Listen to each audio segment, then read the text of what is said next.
नमस्कार दोस्तों, मैं राहुल आप सभी का मंथन में स्वागत करता हूं। आज के इस सेशन के अंतर्गत हम लोग घटना चक्र दृष्टि 2025 पार्ट 1 के सेशन को कवर करने वाले हैं। ध्यान रखिएगा, यह घटना चक्र पर आधारित एक सेशन है जिसके समरी नोट्स के रूप में हम लोग यहाँ पर देख रहे हैं। आने वाली सभी प्रकार के प्रतियोगी परीक्षाओं के लिए यह इंपॉर्टेंट है। साथ ही साथ ध्यान रखिएगा, स्पेशली 14th जेपीएससी और 71st बीपीएससी को ध्यान में रख करके यह सेशन मैंने लाया है। पार्ट 6 का सेशन होने वाला है जिसके अंतर्गत हम लोग राष्ट्रीय समसामयिक की घटनाओं को देखेंगे। इसके उपरांत आप लोगों को एक सेशन और प्राप्त हो जाएगा जिसके माध्यम से हम लोग घटना चक्र में दिए गए राष्ट्रीय समसामयिक के अंतर्गत सभी न्यूज को कवर कर चुके होंगे जो आने वाले विभिन्न प्रतियोगी परीक्षाओं के लिए इंपॉर्टेंट होंगे। आज का हमारा पहला जो टॉपिक है वो है क्रूज भारत मिशन। ध्यान रखिएगा, आपसे इसके विषय में पूछा जा सकता है प्रश्न पूछेगा। इसका इसे लॉन्च कहां पर किया गया है तो 30 सितंबर 2024 को मुंबई बंदरगाह से इसे लॉन्च किया गया है और केंद्रीय मंत्री हैं सर्बानंद सोनोवाल। सर्बानंद सोनोवाल के द्वारा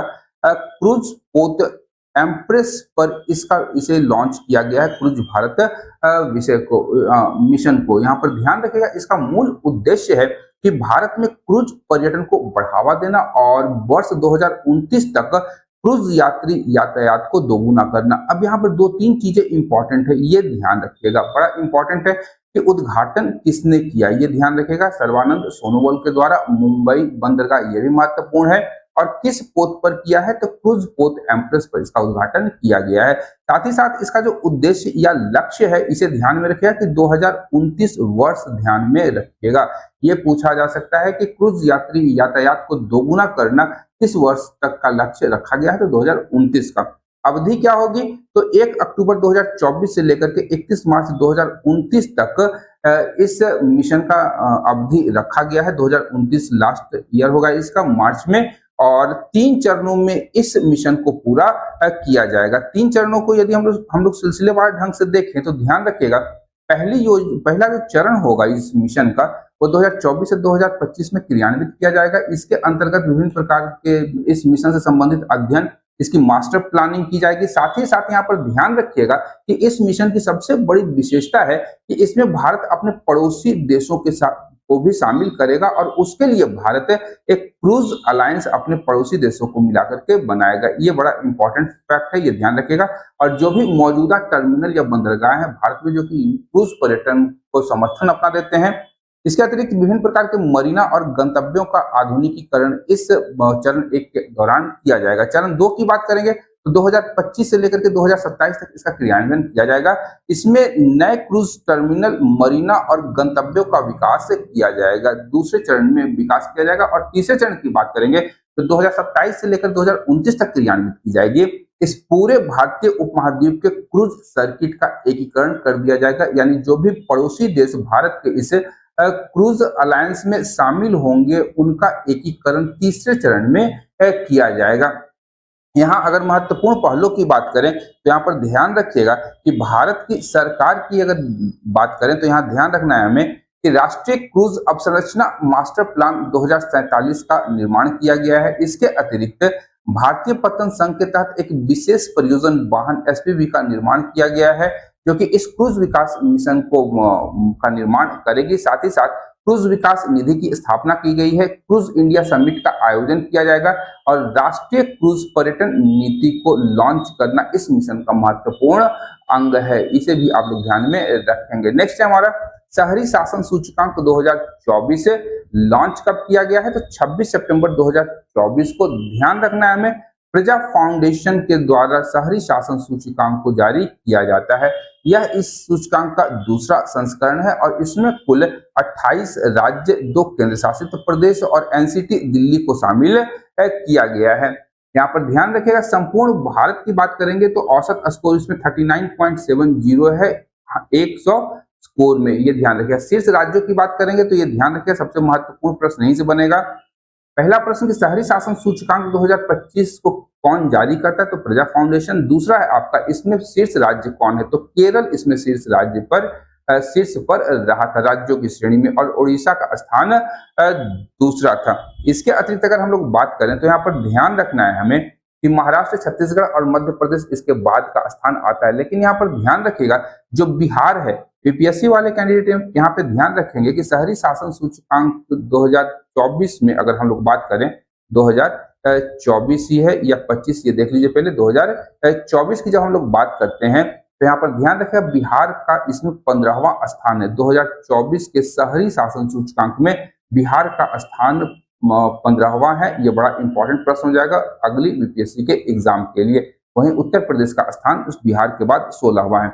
अंतिम पायदान की अगर हम लोग बात करेंगे तो 31वें स्थान पर नागालैंड है और 30वें स्थान पर मणिपुर है, जिन्होंने सबसे कम स्कोर प्राप्त किया है। ऊपर में आप लोग केरल और उड़ीसा का नाम याद रखिएगा और नीचे में नागालैंड और मणिपुर का नाम ध्यान में रखिएगा। साथ ही साथ बिहार बीपीएससी अगर दे रहे हैं तो बिहार 15वें पर और यूपी का कोई एग्जाम दे रहे हैं तो आपका 16वें स्थान पर उत्तर प्रदेश का स्थान शहरी शासन सूचकांक 2024 में आता है, ये ध्यान रखें। इसके अतिरिक्त उत्तर प्रदेश के परीक्षार्थी जो भी हैं वहां पर ये अपने शहरों के विषय में या किस पैरामीटर्स में, किस विषय में कौन सा रैंक उत्तर प्रदेश को प्रदान किया गया है, यहाँ पे आपको प्राप्त हो जाएगा।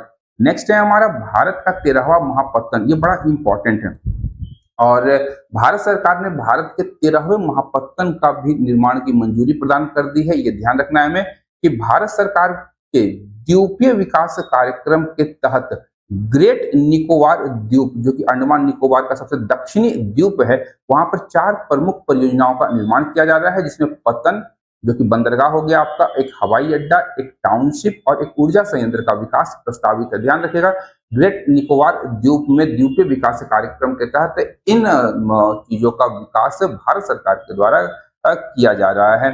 अब इसी के अंतर्गत अंडमान निकोबार के ही ग्रेट निकोबार द्वीप में स्थित गलथिया की खाड़ी, गलथिया की खाड़ी अगर हम लोग बात करें तो यहीं पर 13वां महापत्तन का निर्माण भारत सरकार के द्वारा किया जा रहा है। ये ध्यान रखिएगा भारत सरकार ने यहाँ पर गलथिया की खाड़ी में 13वां महापत्तन का निर्माण करवा रही है और ये एक ट्रांजिट बंदरगाह के रूप में भी कार्य करेगी। यदि हम लोग बात करें, यहाँ पर ध्यान रखिएगा, इस मैप को अगर हम लोग यहाँ पर देख लें तो यहाँ पर हमें ध्यान रखना है कि यदि हम लोग अफ्रीका की ओर आ रहे हैं तो अफ्रीका की ओर जाएंगे कोलंबो होकर के, तो कोलंबो और मलक्का स्टेट के मध्य जो हमारा गलथिया की खाड़ी में बनने वाला नया बंदरगाह होगा वो ट्रांसशिपमेंट हब के रूप में भी कार्य करेगा। ये ध्यान रखिएगा, बड़ा इंपॉर्टेंट है।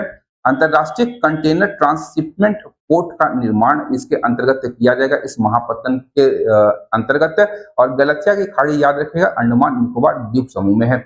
इसके अतिरिक्त इसकी जो घोषणा है यह 4 सितंबर 2024 को किया गया था। महापत्तन के रूप में गलथिया की खाड़ी पत्तन को 4 सितंबर 2024 को घोषित किया गया था और यह पूर्व पश्चिम विश्व शिपिंग कॉरिडोर के पास स्थित है। ध्यान रखिएगा इस मैप के अनुसार अगर देखिएगा तो पूर्व और पश्चिम देशों को जब शिपिंग किया जाता है या जो मालवाहक जहाज होते हैं उस रूट पर यह बंदरगाह अवस्थित है, जिससे कहीं ना कहीं इस बंदरगाह को लाभ पहुंचेगा और भारत को भी लाभ पहुंचने की संभावना है। अगर रणनीतिक महत्व की बात करेंगे तो ध्यान रखिएगा अंतरराष्ट्रीय शिपिंग मार्ग पर स्थित होने से भारत का जो एक्सपोर्ट इंपोर्ट व्यापार है उसे बढ़ावा मिलेगा, क्योंकि भारत की बात करेंगे तो भारत के विभिन्न बंदरगाह जो कि पूर्वी तट पर स्थित हैं उसे इस बंदरगाह के साथ में जोड़ दिया जाएगा। और यदि पूर्व या पश्चिम के देशों की बात करेंगे तो वहां अगर हमें जाना होगा अपने सामानों को लेकर के तो गलथिया की खाड़ी एक ट्रांसशिपमेंट हब के रूप में कार्य करेगी। ये बड़ा इंपॉर्टेंट हो जाता है। भारत के 13 महापत्तन हैं, हम लोग ध्यान में रखेंगे इसे। पूर्वी और पश्चिमी तट के बंदरगाहों को महापत्तन के रूप में शामिल किया गया है। कुछ ये ध्यान रखिएगा सारा ये पूर्वी और पश्चिमी तट के बंदरगाहों का सूची यहाँ पे मैंने उपलब्ध करा दिया है, आप लोग इसे देख लीजिएगा। स्टैटिक जीके के अंतर्गत ये सब आता है। अब आते हैं एक राष्ट्र एक चुनाव का जो प्रस्ताव है सरकार का, इसके अंतर्गत अगर हम लोग बात करें तो जब हम लोग भारत की आजादी मिली थी 1947, जब आज रिकॉर्ड में कर रहा हूं तो आज है 14 अगस्त। आज 14 अगस्त और कल जो है 14 अगस्त की रात्रि, आज जो है 14 अगस्त की रात्रि 12 बजे भारत स्वतंत्र हुआ था, यानी 15 अगस्त को भारत स्वतंत्र हो गया था। तो ध्यान रखिएगा भारत की स्वतंत्रता से लेकर के जब पहली बार चुनाव हुए थे 1951-52 से लेकर के 1967 तक, तो संपूर्ण भारत में लोकसभा और राज्य विधानसभाओं का चुनाव एक साथ होता था, ये ध्यान रखिएगा। और इस प्रस्ताव में एक राष्ट्र एक चुनाव के अंतर्गत लोकसभा, सभी राज्य विधानसभा और स्थानीय निकायों के चुनाव को एक साथ कराने का सरकार का लक्ष्य है, ये बात कही गई है।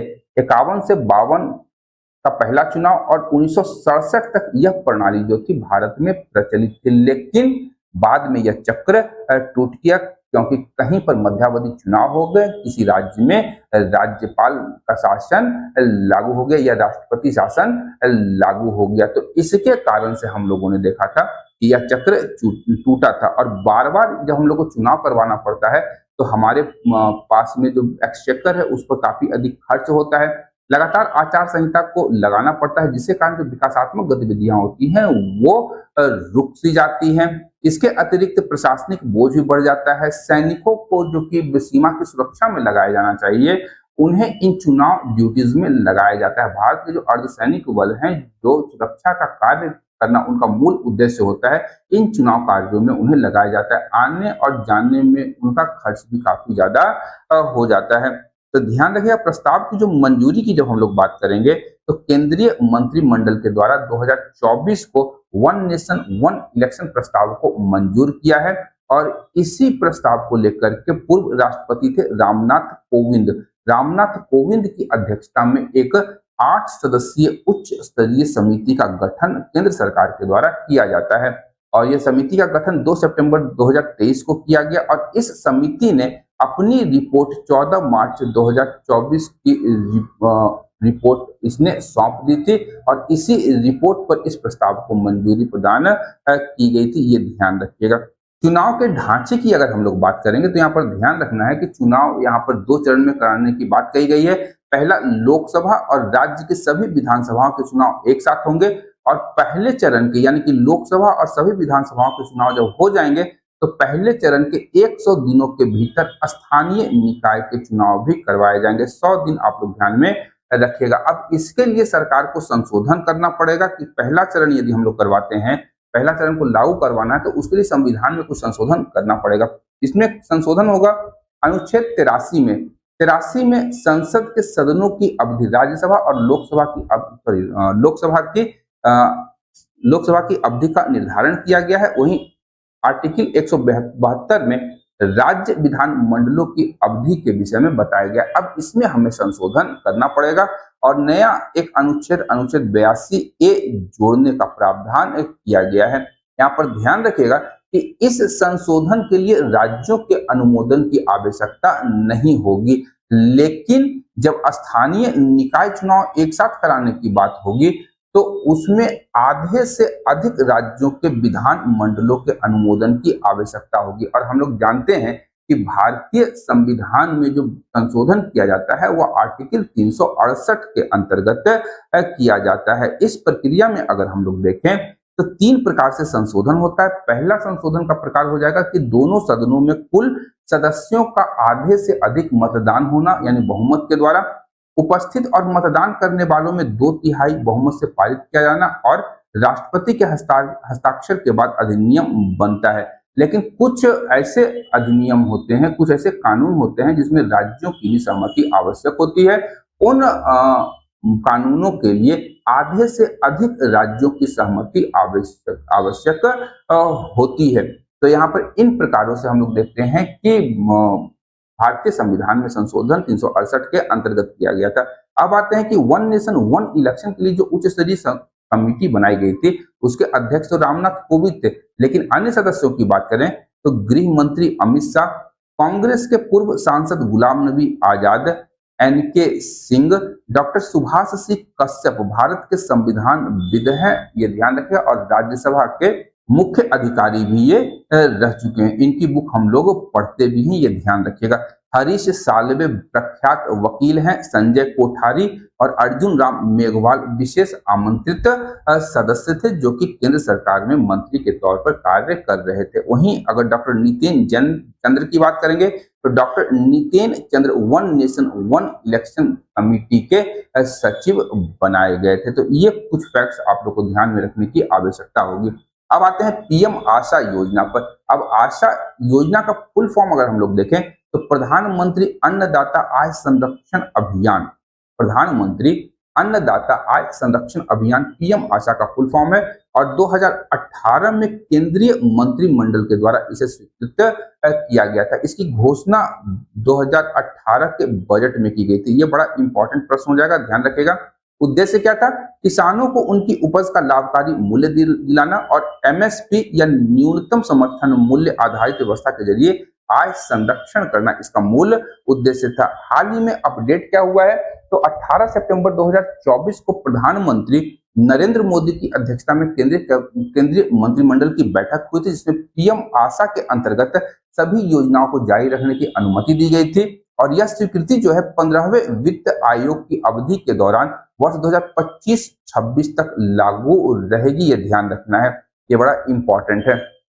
नेक्स्ट है प्रधानमंत्री जनजातीय उन्नत ग्राम अभियान। अगर आप जेपीएससी का एग्जाम दे रहे हैं तो उसके लिए ये बहुत महत्वपूर्ण प्रश्न हो जाएगा, ध्यान रखिएगा। जेपीएससी के लिए ये प्रश्न बहुत महत्वपूर्ण हो जाएगा। घोषणा कब किया गया है तो केंद्रीय बजट 2024-25 में इसकी घोषणा की गई है। ये बड़ा इंपॉर्टेंट है, किसी भी एग्जाम के लिए इंपॉर्टेंट हो जाएगा। और इसका जो है आपका जनजातीय समुदाय की सामाजिक आर्थिक स्थिति को सुधारने के लिए इस मिशन को प्रधानमंत्री जनजातीय उन्नत ग्राम अभियान को लॉन्च किया गया है। उद्देश्य क्या है या लक्ष्य? तो जनजातीय बहुल गांवों और आकांक्षी जिलों में सभी जनजातीय परिवारों का पूर्ण कवरेज इसका लक्ष्य रखा गया है और लगभग 63,000 गांव को इसके अंतर्गत आच्छादित करने का प्रयास सरकार करेगी और लगभग 5 करोड़ जनजातीय लोग इसमें लाभार्थी के रूप में शामिल किए जाएंगे। 18 सितंबर 2024 को केंद्रीय मंत्रिमंडल ने इसको अपनी स्वीकृति दी थी। वहीं ध्यान रखिएगा इसका भौगोलिक दायरा जो है यह 30 राज्य और केंद्र शासित प्रदेश के 549 जिले और 2740 ब्लॉकों को बनाया गया है। 549 जिला याद रखिएगा कि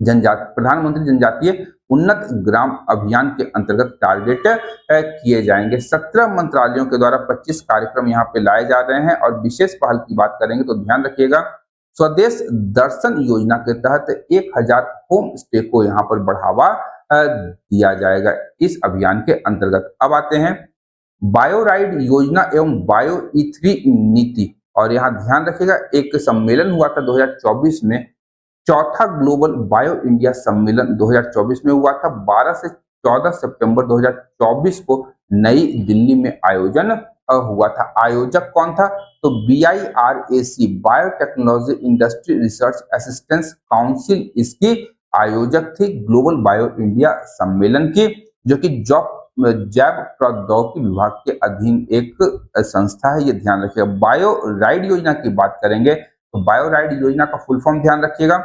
biotechnology research innovation and entrepreneurship development. ये ध्यान रखिएगा, ये इसका फुल फॉर्म है। बायो राइड का मंजूरी 18 सितंबर को ही मिली थी। जैव प्रौद्योगिकी विभाग की 2 योजनाओं का इसके अंतर्गत विलय किया गया था। ये इंपॉर्टेंट है, प्रश्न पूछा जा सकता है कि बायो राइड योजना के तहत जैव प्रौद्योगिकी विभाग की कितनी योजनाओं का विलय किया गया है, कौन कौन से योजना है, नाम भी पूछा जा सकता है। एक आपका हो जाएगा अनुसंधान एवं विकास और औद्योगिक एवं उद्यमिता विकास। इन दोनों योजनाओं को बायो राइड योजना के अंतर्गत मिला दिया गया है और एक नया घटक जोड़ा गया है, नया कंपोनेंट जोड़ा गया है, बायो मैन्युफैक्चरिंग एवं बायो फाउंड्री। ये नया जोड़ा गया है, इसे भी आप लोग ध्यान में रखिएगा। बायो E3 नीति की बात करेंगे तो यहाँ पर ध्यान रखिएगा कि बायो E3 नीति का फुल फॉर्म सबसे पहले तो biotechnology for economy, environment and employment. ये तीनों चीजों को, इकोनॉमी, इन्वायरमेंट और एम्प्लॉयमेंट को शामिल करके बायोटेक्नोलॉजी के क्षेत्र में बायो E3 पॉलिसी सरकार के द्वारा लॉन्च किया जाएगा। 24 अगस्त को मंजूरी मिली है और इसका उद्देश्य है उच्च प्रदर्शन करने वाले जैव विनिर्माण को बढ़ावा देना। ये ध्यान रखिएगा। इसके अतिरिक्त अब आते हैं हम लोग नमो भारत रैपिड रेल पर। और यहाँ ध्यान रखिएगा कि नमो भारत रैपिड ट्रेन का जो संचालन है वह भी अब किया जाने वाला है। इससे पहले हम लोग कुछ ट्रेन के विषय में जानेंगे, जैसे वंदे भारत एक्सप्रेस भारत की पहली स्वदेशी सेमी हाई स्पीड ट्रेन है।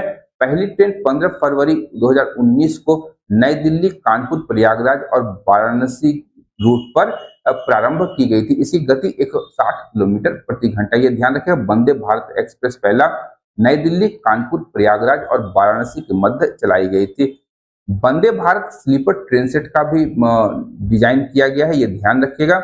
1 सितंबर 2024 को ही रेल मंत्री अश्विनी वैष्णव ने बीईएमएल भारत अर्थ मूवर्स लिमिटेड बेंगलुरु से इसे रवाना किया है, ये ध्यान रखिएगा। बड़ा इंपॉर्टेंट प्रश्न अब बन सकता है कि Vande Bharat sleeper train set को किसने रवाना किया, तो रेल मंत्री अश्विनी वैष्णव। और कहां से किया, तो बीईएमएल बेंगलुरु से इसे रवाना किया गया था। वहीं वंदे मेट्रो या नमो भारत रैपिड ट्रेन का जो उद्घाटन है वो प्रधानमंत्री नरेंद्र मोदी के द्वारा किया गया है, इंपॉर्टेंट है। गुजरात में इसका उद्घाटन हुआ है 16 सितंबर 2024 को। इसके अतिरिक्त मार्ग क्या होगा इसका, तो अहमदाबाद से भुज, मुज नहीं है ये भुज हो जाएगा, अहमदाबाद से भुज के मध्य पहली नमो भारत रैपिड ट्रेन सेवा का संचालन किया जाएगा। इसका आधिकारिक नाम ही रखा गया है नमो भारत रैपिड रेल, ये ध्यान रखिएगा। ये बड़ा इंपॉर्टेंट हो जाएगा, कहां से प्रारंभ किया गया है और नाम क्या है, अहमदाबाद और भुज को आप लोग ध्यान में रखेंगे। नेक्स्ट है हमारा मिशन मौसम। स्वीकृति कब मिली है, तो 11 सितंबर 2024 को। यहाँ ध्यान रखिएगा कई वर्षों के लिए इस मौसम को लॉन्च किया गया है, परिव्यय राशि 2000 करोड़ है। और यहाँ ध्यान रखिएगा इसका मूल उद्देश्य है हर मौसम के लिए अधिक तैयार और जलवायु स्मार्ट भारत का निर्माण करना। क्रियान्वयन कौन करेगा, तो केंद्रीय पृथ्वी विज्ञान मंत्रालय इस मिशन को का क्रियान्वित इसे करेगी, यहाँ पर ध्यान रखेगा। इसके मुख्य संस्थान कौन कौन से होंगे, तो आईएमडी भारतीय मौसम विज्ञान विभाग, भारतीय उष्ण देशीय मौसम विज्ञान संस्थान पुणे और राष्ट्रीय मध्यम अवधि मौसम पूर्वानुमान केंद्र नोएडा, ये इसके मुख्य क्रियान्वयन संस्थान होने वाले हैं। यहाँ दोनों ध्यान रखिए कहाँ कहाँ पर ये संस्थान स्थित है। जैसे भारतीय उष्ण देशीय मौसम विज्ञान संस्थान कहाँ स्थित है, तो पुणे में, और राष्ट्रीय मध्यम अवधि मौसम पूर्वानुमान केंद्र नोएडा में स्थित है। ये दोनों प्रश्न पूछे गए हैं विगत एग्जाम्स में, आप लोग ध्यान में रखेंगे। इसके अतिरिक्त हम लोग आगे अगर बढ़े, यहाँ ध्यान रखिएगा स्वच्छ वायु सर्वेक्षण 2024 जारी कर दिया गया है। राष्ट्रीय स्वच्छ वायु कार्यक्रम एनसीएपी को वर्ष 2019 में केंद्रीय पर्यावरण, वन एवं जलवायु परिवर्तन मंत्रालय ने लॉन्च किया था। उद्देश्य क्या था इसका, तो 130 चयनित शहरों में वायु गुणवत्ता में सुधार करना इस राष्ट्रीय स्वच्छ वायु कार्यक्रम का मूल उद्देश्य था। अब इसके लिए हम लोग देखें कि स्वच्छ वायु सर्वेक्षण को जारी किया गया, एक नई पहल थी, और 130 शहरों के लिए वायु गुणवत्ता के आधार पर उनकी रैंकिंग प्रदान की जाती थी। 2024 की बात करेंगे तो इसकी घोषणा आपका 7 सितंबर 2024 को जयपुर में किया गया। यहाँ पर अवसर क्या था, तो नीले आकाश के लिए स्वच्छ वायु का अंतरराष्ट्रीय दिवस के अवसर पर स्वच्छ वायु सर्वेक्षण रिपोर्ट 2024 को लॉन्च किया गया था। यहाँ पर ध्यान रखिएगा, यहाँ पर रैंकिंग से संबंधित जो प्रश्न होगा वो आपसे बराबर पूछे जाते हैं। तो शीर्ष 3 शहरों की बात करेंगे तो 2024 में गुजरात का सूरत टॉप पे रहा था, श्रेणी 1 में सूरत, आप लोग नाम ध्यान रखिएगा। मध्य प्रदेश का जबलपुर दूसरे स्थान पर था। और उत्तर प्रदेश वाले भाई याद रखेंगे कि आगरा जो है उत्तर प्रदेश में यहाँ पर प्रथम स्थान रखता है, और राष्ट्रीय स्तर पर आगरा जो है वो तीसरे स्थान पर शीर्ष शहर के रूप में सूचित किया गया है। वहीं श्रेणी 2 की बात करेंगे तो श्रेणी 2 के शहर में फिरोजाबाद पहले स्थान पर है उत्तर प्रदेश का, और अमरावती महाराष्ट्र का, और झांसी जो है उत्तर प्रदेश का तीसरे स्थान पर, ये ध्यान रखिएगा। वहीं श्रेणी 3 की बात करेंगे तो रायबरेली फिर से उत्तर प्रदेश का है। श्रेणी 3 में रायबरेली जो शहर है वो स्वच्छ वायु सर्वेक्षण 2024 में श्रेणी 3 के राज्य के अंतर्गत, श्रेणी 3 के शहर के अंतर्गत पहले स्थान पर आता है।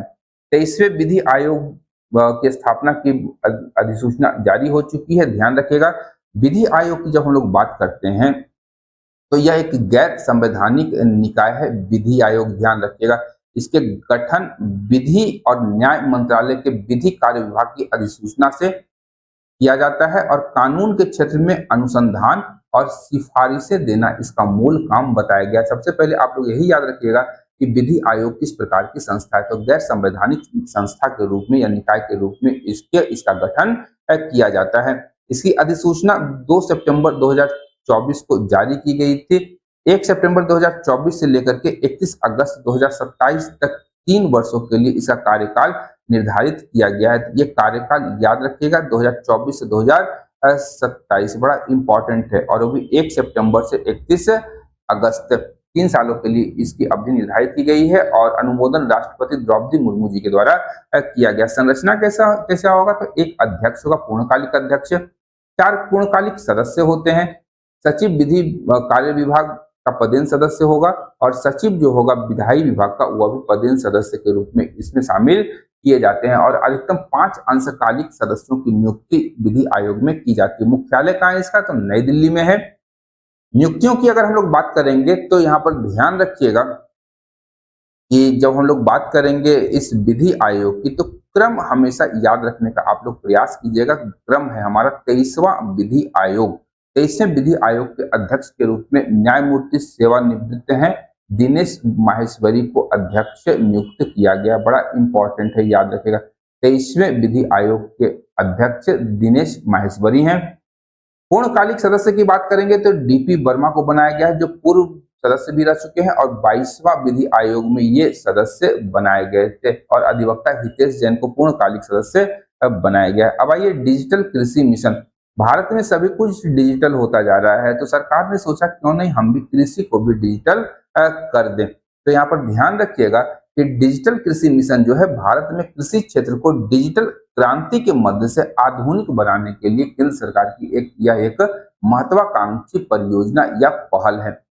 ध्यान रखना है हमें, यहाँ पर कुल बजट इसका दिया गया है, केंद्र सरकार का हिस्सा 1940 करोड़ रुपए है और यह जो मिशन होगा यह डिजिटल सार्वजनिक अवसंरचना के ढांचे पर आधारित होगा। डिजिटल सार्वजनिक अवसंरचना डीपीआई के ढांचे पर आधारित होगा।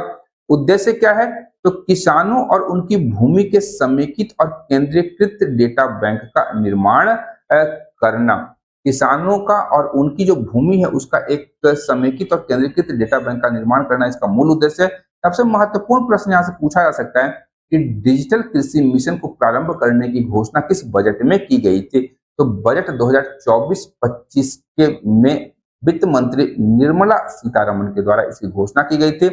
मुख्य उद्देश्य ध्यान रखिएगा कि इसमें किसानों को एक डिजिटल पहचान पत्र भी प्रदान किया जाएगा, जिससे उन किसानों को योजनाओं एवं सेवाओं का बेहतर लाभ प्राप्त हो सके और तकनीक के उपयोग के द्वारा किसानों के जीवन को और भी बेहतर करने का प्रयास किया जाएगा। प्रमुख घटकों की बात करेंगे तो ध्यान रखना है हमें, डिजिटल फसल सर्वेक्षण इसका एक महत्वपूर्ण घटक होने जा रहा है, जिसमें वित्त वर्ष 2024-25 में 400 जिलों में खरीफ की फसल, ये ध्यान रखिएगा बड़ा इंपॉर्टेंट है, 2024-25 में खरीफ की फसल का डिजिटल सर्वेक्षण किया जाएगा और 6 करोड़ किसानों और उनकी भूमि का डेटा अपडेट सरकार के द्वारा इस डिजिटल फसल सर्वेक्षण के अंतर्गत किया जाएगा। इसके 2 मूलभूत स्तंभ हैं। पहला एग्री स्टैक है, किसान केंद्रित डीपीआई है, जिसमें 3 उपघटक शामिल किए गए, किसानों की रजिस्ट्री, भू संदर्भित गांव के नक्शे और बोई गई फसल की रजिस्ट्री, और एग्री स्टैक के माध्यम से ही किसानों को एक डिजिटल आईडी कार्ड प्रदान किया जाएगा। इसके अतिरिक्त कृषि निर्णय सहायता प्रणाली को भी इसमें एक घटक के रूप में शामिल किया गया। प्रायोगिक परियोजनाओं से संबंधित प्रश्न पूछे जा सकते हैं कि किसान आईडी और डिजिटल फसल सर्वेक्षण के परीक्षण की जो परियोजनाएं हैं वह 6 राज्यों में चल रही है। ये संख्या याद रखिएगा, बड़ा इंपॉर्टेंट है। इसमें उत्तर प्रदेश का फर्रुखाबाद, गुजरात का गांधीनगर, महाराष्ट्र का बीड, हरियाणा का यमुनानगर, पंजाब का फतेहगढ़ साहिब और तमिलनाडु का विरुद्धुनगर, इसमें प्रायोगिक तौर पर परियोजना यहाँ पे ऑलरेडी चलाई जा रही है किसान आईडी और डिजिटल फसल सर्वेक्षण को लेकर के। इसके अंतर्गत मृदा प्रोफाइलिंग भी की जाएगी, ये भी ध्यान रखना है। और बाकी अगर हम लोग देखें तो यहाँ ध्यान रखिएगा कि किसानों को उनकी डिजिटल पहचान सुनिश्चित करने, फसलों की स्थिति की बेहतर समझने, कृषि से जुड़ी विभिन्न प्रकार की सेवाओं को कुशलता से प्रदान करने में यह मिशन मदद करेगा। अब आइए, सर्वोच्च न्यायालय के ध्वज और प्रतीक चिन्ह में परिवर्तन किया गया है। और अगर हम लोग बात करेंगे तो भारत के सर्वोच्च न्यायालय की स्थापना संविधान के अनुच्छेद 124 के तहत किया जाएगा। और हाल ही में सर्वोच्च न्यायालय के ध्वज और प्रतीक चिन्ह में कुछ बदलाव किए गए। किस प्रकार के बदलाव है, यहाँ पर सबसे पहले हम लोग देखेंगे सर्वोच्च न्यायालय के विषय में। 26 जनवरी 1950 को पहली बार सर्वोच्च न्यायालय अस्तित्व में आया था। उद्घाटन इसका 28 जनवरी 1950 को किया गया और 28 जनवरी 2024 को सर्वोच्च न्यायालय ने अपनी स्थापना दिवस मनाया और यह हीरक जयंती वर्ष की शुरुआत की। और 28 जनवरी 2025 को इसकी 75वीं वर्षगांठ मनाई गई, ये ध्यान रखिएगा। ये बड़ा इंपॉर्टेंट है, 75वीं वर्षगांठ आपसे पूछ सकता है, ये कौन सी वर्षगांठ हाल में सुप्रीम कोर्ट की मनाई गई है, तो 25वां बर्थडे मनाया गया है। इसी अवसर पर हम लोगों ने देखा कि 1 सितंबर 2024 को राष्ट्रपति द्रौपदी मुर्मू ने सर्वोच्च न्यायालय के एक ध्वज और नए प्रतीक चिन्ह का अनावरण किया। अब यहाँ पर ध्यान रखिएगा कि इंसानिया जब हम लोग देखते हैं सुप्रीम कोर्ट का, तो ये आपका इंसानिया है सुप्रीम कोर्ट का, जो कि ब्लू बैकग्राउंड में बनाया गया है और नीचे यतो धर्मस्ततो जय लिखा गया। संविधान के खुले हुए पन्ने हैं, सुप्रीम कोर्ट की बिल्डिंग है और ऊपर अशोक चक्र दिखाया गया और बगल में 2 बिंदु, ये ध्यान रखिएगा, बड़ा इंपॉर्टेंट है। अशोक चक्र के नीचे सर्वोच्च न्यायालय की बिल्डिंग। सर्वोच्च न्यायालय की बिल्डिंग किस पर है, तो हमारा संविधान के खुले पन्नों पर, और 2 गोल छल्लों के बीच में इसे रखा गया है। 2 छल्लों के बीच में ऊपर में सुप्रीम कोर्ट ऑफ इंडिया लिखा गया है और नीचे यतो धर्मस्ततो जय। यतो धर्मस्ततो जय संस्कृत का एक श्लोक है जिसका अर्थ है जहां धर्म है वहीं जीत है, जहां धर्म है वहीं जीत है, ये लिखा गया है इस इंसानिया या सुप्रीम कोर्ट के ध्वज के ऊपर। ये ध्यान हमें रखना है। अब ये नया प्रतीक चिन्ह के रूप में कार्य करेगा। इसके अतिरिक्त अगर हम लोग बात करें तो न्याय की देवी की नई प्रतिमा का भी अनावरण किया गया 17 अक्टूबर 2024 को।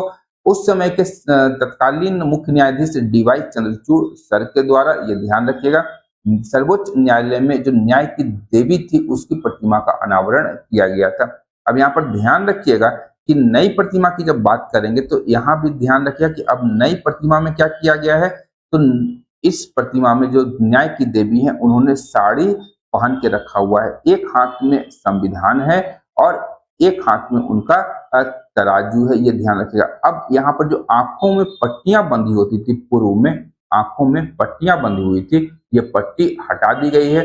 पूर्व में तलवार लिए हुए थी न्याय की देवी, इस तलवार को हटा करके भारतीय संविधान को जोड़ दिया गया है। और ये ध्यान रखिएगा ये जो कलर है ये सफेद रंग का है, ये ध्यान रखिएगा। White in colour placed on a white platform, यानी व्हाइट चबूतरे पर इस मूर्ति को रखा गया है। ये सफेद कलर की मूर्ति है जो भारतीय परंपरा को दर्शाती हुई प्रदर्शित करती है, जिसमें आधुनिक और समावेशी दृष्टिकोण भी प्रस्तुत किया गया है, ये ध्यान में रखना होगा। चलिए,